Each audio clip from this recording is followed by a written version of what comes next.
Yo, what's going on, everybody? It is Straight Outta Boston, and today I'm back for episode number 7 of my Toronto Maple Leafs Rebuild series here on Franchise Hockey Manager 2.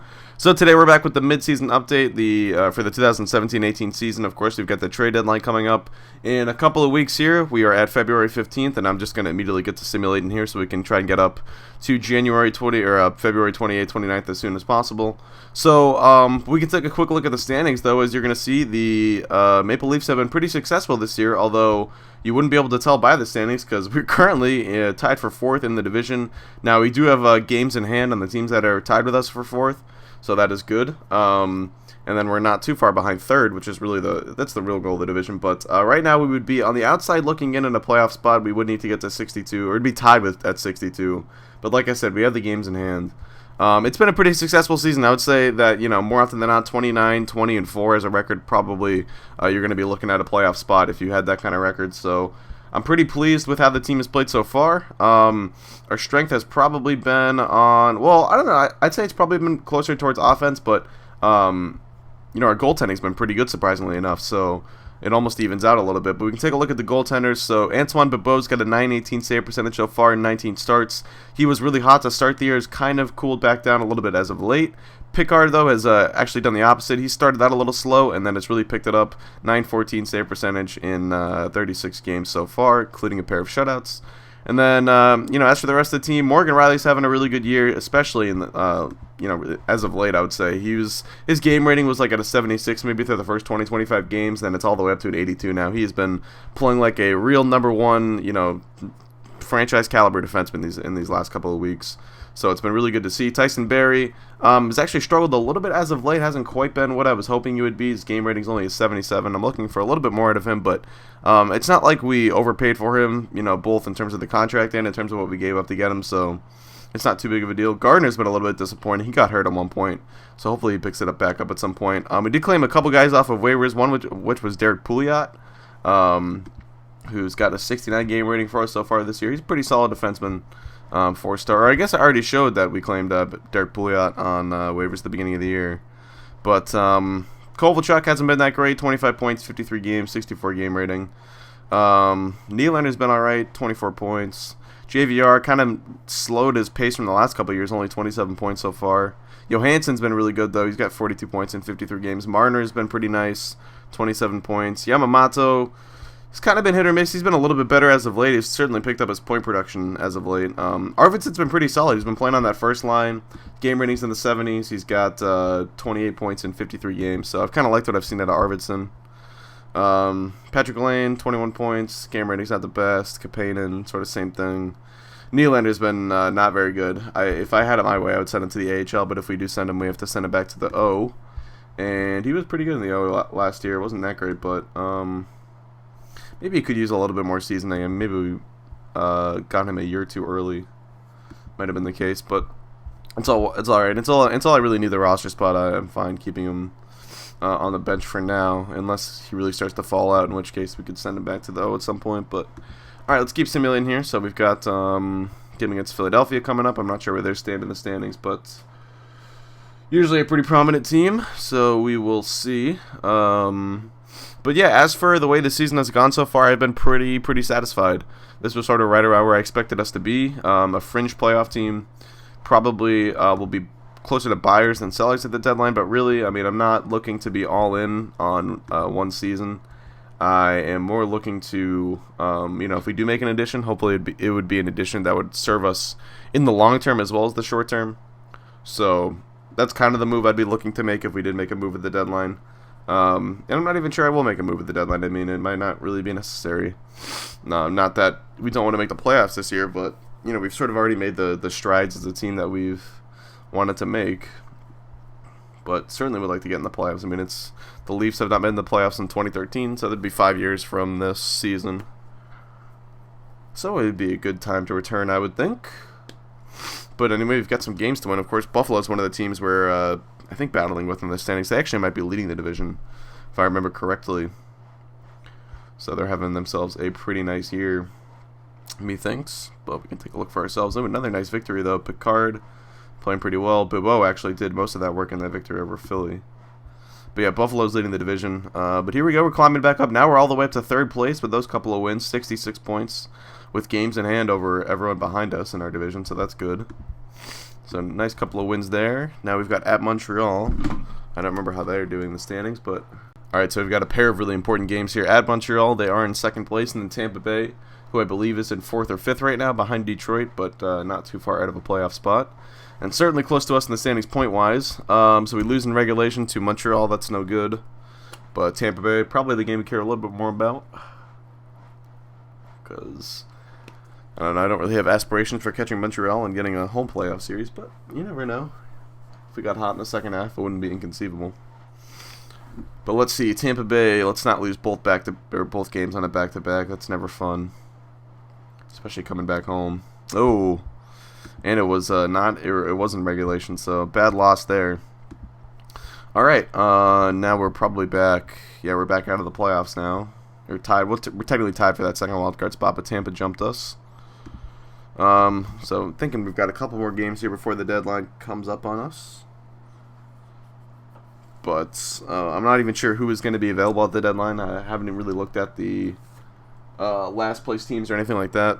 Teams that are out of the playoff mix. I would say if we are looking to add, it would probably be in our forward core, because I think we probably lack multiple top 6 forwards really if we're trying to fill out like a good lineup. But on defense, I don't really have the need to add anyone. I mean, I think we're already scratching. But we're scratching Mike Green, who hasn't been that good for us this year. But we've got Dylan Labbe, the guy we claimed off of waivers in the AHL right now. So we have plenty of depth there, and I don't really think we need to... I mean, LaJoy has probably been the worst of our defensemen, but I'd rather see him get those minutes and develop. Because he's fine on the 3rd pair right now. It's not like he's been atrocious or anything by any stretch of the imagination. So, alright, now we've got a bit of a West Coast swing here, it looks like. Let's see what the schedule is saying. We are at Anaheim, at Calgary, at Vancouver. Those are our 3 games before the deadline, and then after, we're still on the road at Minnesota, at St. Louis. So, bit of a tough stretch here. We'll see how this goes. As it looks like Frederik Andersen got re-signed. I've been pretty satisfied with our goaltender play, though. I'm curious. I forget where Jake Allen went. I think he signed in Philly. I'd be curious to see how he's doing, because I think just sort of playing it out with the guys that we have has sort of worked out more than... it probably would have if we had... Wow, a lot of good guys finalizing extensions. Monahan, Stamkos, Ryan Strome. Guys that would have been nice targets, but oh well. We lose to Anaheim in regulation again. We can't score now all of a sudden.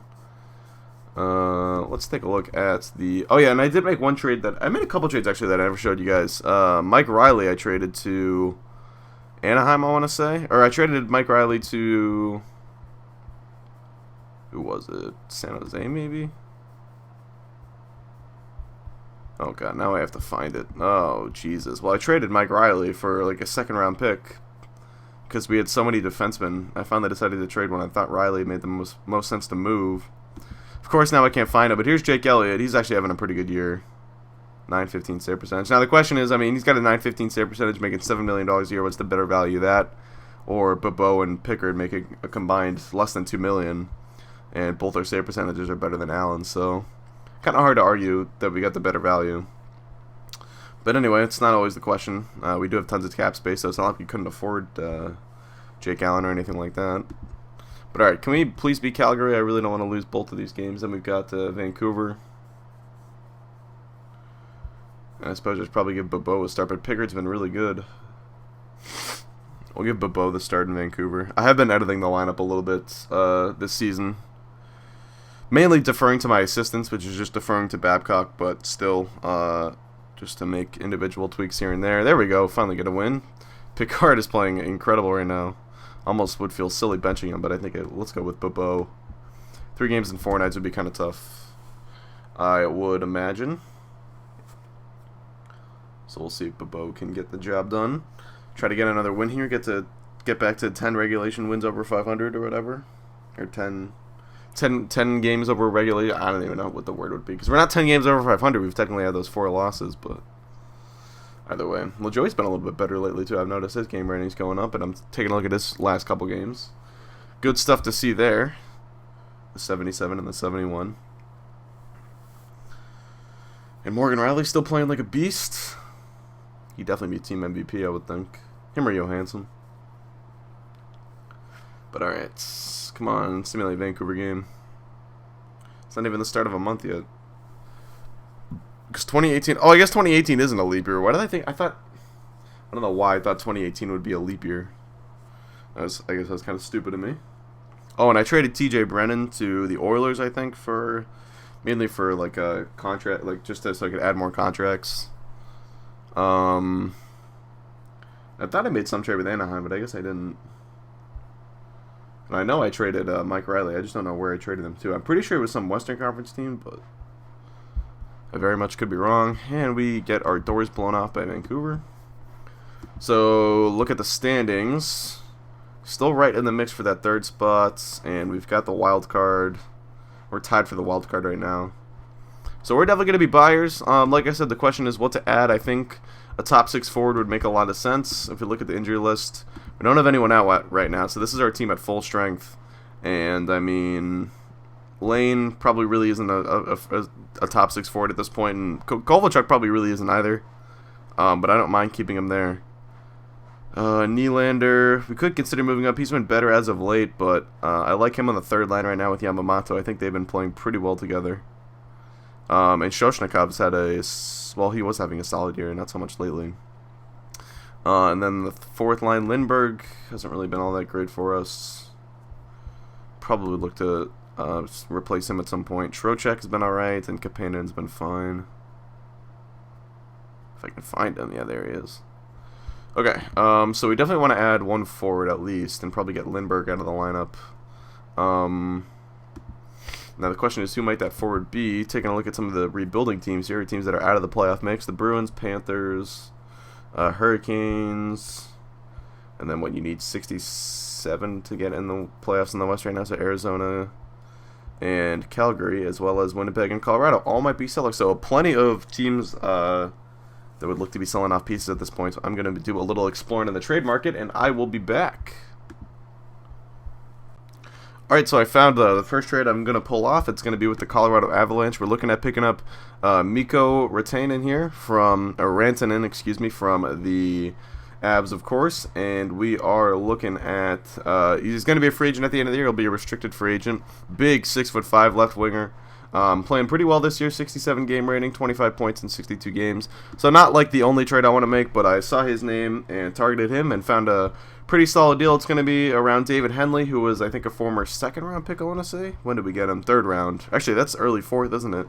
94. Now, of course, he's been playing in the queue for the last couple of years and then has been with the AHL team this year. He's been pretty solid down there. He's got a 73 game rating.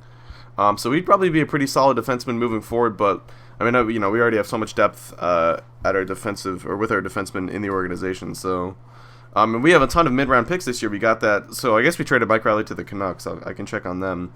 And then Columbus, we did a salary dump trade with. Was that the Joffrey Lupul trade? I want to say, or did we trade? Yeah, I guess that was the Joffrey Lupul trade. But so we definitely have excess middle round picks here, and I could get away with doing this for a 4th round pick, but that feels a little unfair to me. Mikko Rantanen is a pretty solid player, so I want to at least give up a 3rd. So we'll give up our 3rd. Offer trade, and we will finalize. And then let's just take a look at Vancouver here. And there he is, Mike Riley, having a pretty good year, 73 game rating. Wow. Yes, he's definitely playing better. He wasn't really playing that well for us at the beginning of the year.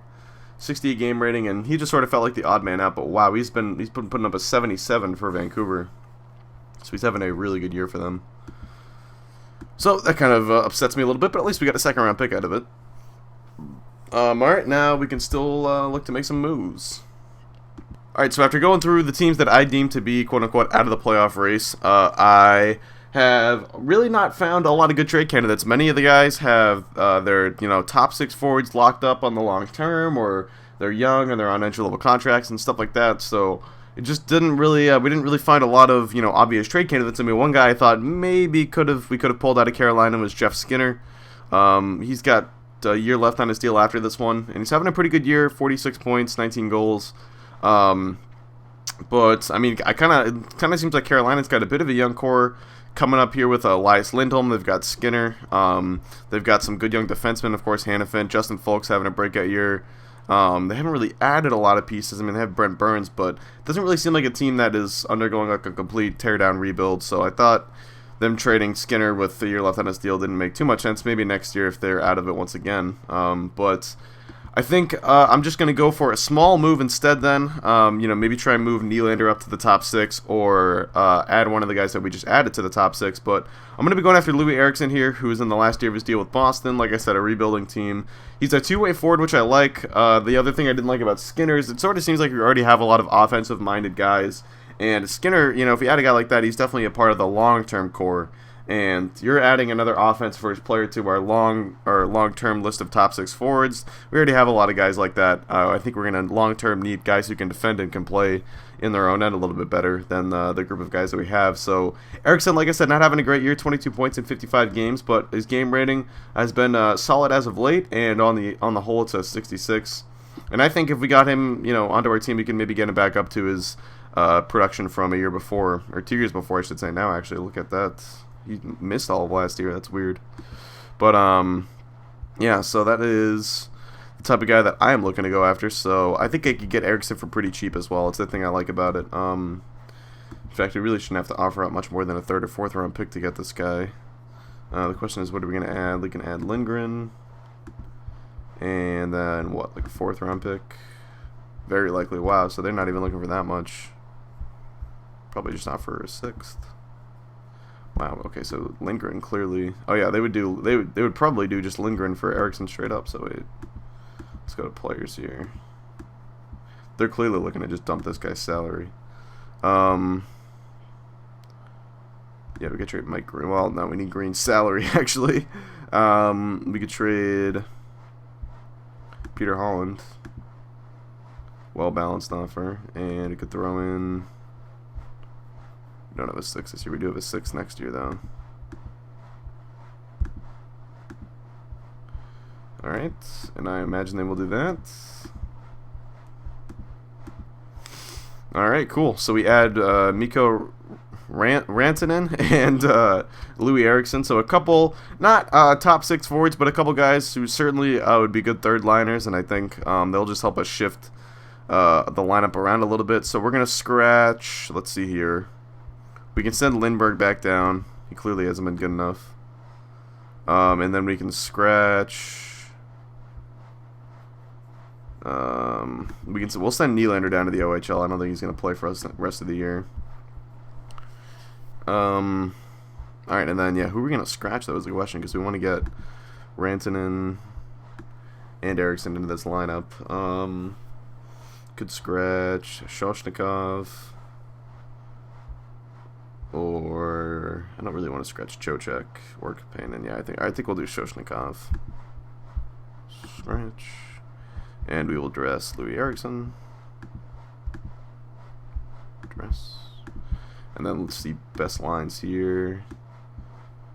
Switch this around like that. And then alright, so we want Trocheck centering that. Rantanen never going to play in the top 6, I think. I want Arvidsson on that first line though. And then question is, do we put Lane on the 3rd line maybe with, or maybe we put Eriksson on the, well, I want to see what Eriksson looks like in the top 6. But then we have Nylander. I like Yamamoto there. I want Nylander on this line. We could play Kovalchuk.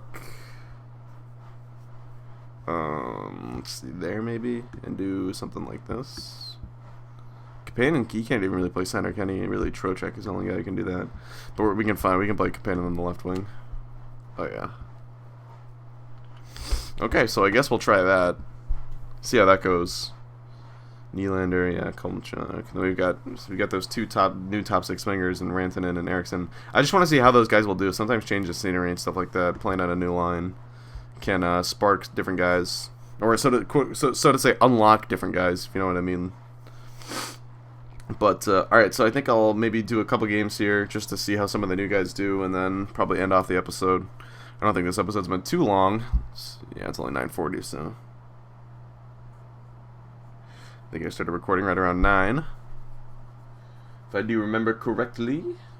Alright, so we're finishing out that West Coast swing here. We've got at Minnesota and at St. Louis coming up. So like I said, I'm hoping the new line mates will do something for Marner, because he struggled his last couple of games. You can see only one game rating above 60 in the last 5 games. So I'm hoping that new line will help get Marner back on the right track. We're going to need production out of that second line. Our offense has really struggled lately, but Pickard with another big game. And it looks like Pouliot and Van Riemsdyk had the goals there. So now we've got at St. Louis. Could we pick up the sweep here on this little back-to-back? That would be pretty nice. Kind of doubt it, though, but we'll see. Rantanen had a good first night. Eriksson as well. Marner wasn't too bad. Well, 63 is kind of bad. Not going to sugarcoat it. 63 is pretty bad. But if you get production out of that line like we did, then can't be too bad. Damn, alright, the offense is not doing anything, but another good game out of Pickard. Now we've got at Montreal. Let's start Bobo in this game. Big game coming up. We'll probably do just this game, and then I think I'll call it an episode. Go back to roster in a second here. I want to see how new guys did in that second game. I know neither of them have a point yet, but that's alright. Come on, game. Simulate a little faster. Thank you. Alright, so let's see. Marner was a 71. Eriksson was a 59. Rantanen was a 52. So that time it was the reverse. Can we get all three of them to play together? Play well together, that'd be nice. Be awfully nice of you, game. We're giving Bobo the start. Alright, there we go. A nice little win. That's a big win, too, over Montreal. Eriksson scored, so he gets his first goal as a Maple Leaf. And I don't think Rantanen got any assists, but that's okay. Alright, we'll do this. We'll do this LA game as well. We'll do one more, and then that'll be it. But let's see. We'll see where we are in the standings as well. Because obviously got to keep an eye on that. Ooh, Anthony Mantha got traded. I should look at some of these deals too. We'll just go through them quickly because I don't want to waste too much time. But I got to see the Anthony Mantha trade. Because he is quite the prospect to get moved. Detroit must have gotten something big in New York. I'm trying to think. Jacob Menga. Oh, okay. I guess Mantha's stock is probably dry. Yeah, he's 3.5 star now, so it's not that big of a deal. Franz Nielsen got traded for. Ooh, Gabriel Carlson's not bad. So that's a pretty big trade right there. Carl Hagelin got traded. Riley Shan. Malcolm Subban got traded. Wow, the Bruins making all types of moves. I didn't even show, but they traded Patrice Bergeron actually to Arizona for Anthony Duclair. Which I initially was like, what the hell are you doing? But then I looked at what Duclair was doing in Boston, and it makes total sense. Now, let's see if he's kept it up. He had an 87 game rating through 5 games with them. Oh, God, no game. Okay. Go back. Career stats, please. Okay, now it's down to 78. So, wow, he must have had a really bad game. Because it was pretty... Yeah, it was... Okay, so there it was. He was having 78 and then a couple 90s. Now he's had a couple 60s. But alright. Alright, one more game, like I said. Let's see, Eriksson 60 was that game. Marner was a 79. And Rantanen was a 56? I know, 51. Yikes. Come on, Rantanen. I'm hoping Rantanen turns into something. I think he could be a top 6 forward at some point. But there we go. Alright, a nice win. We get out-Corsied again, but Marner scores. Assisted by Eriksson there. And then Rantanen, I think, still doesn't have a point with us. But Eriksson got another assist and a Morgan Riley goal, so that's good. So it looks like Louis playing pretty well. He's got, what, 3 points in 4 games? Yeah. Solid, solid, solid. Alright, Rantanen is at 1 point. Good. Alright, so that is going to do it. I'm going to finish off the episode here. And then, I'm not sure if it gets, down the stretch and we're battling it out for a playoff spot. I could maybe do like a little, late March, early April episode, but we'll see. I'm not sure about that kind of thing, so. Anyway, that's going to do it for now, though. Hope you guys enjoy. Thanks for watching, and I'm out. Peace.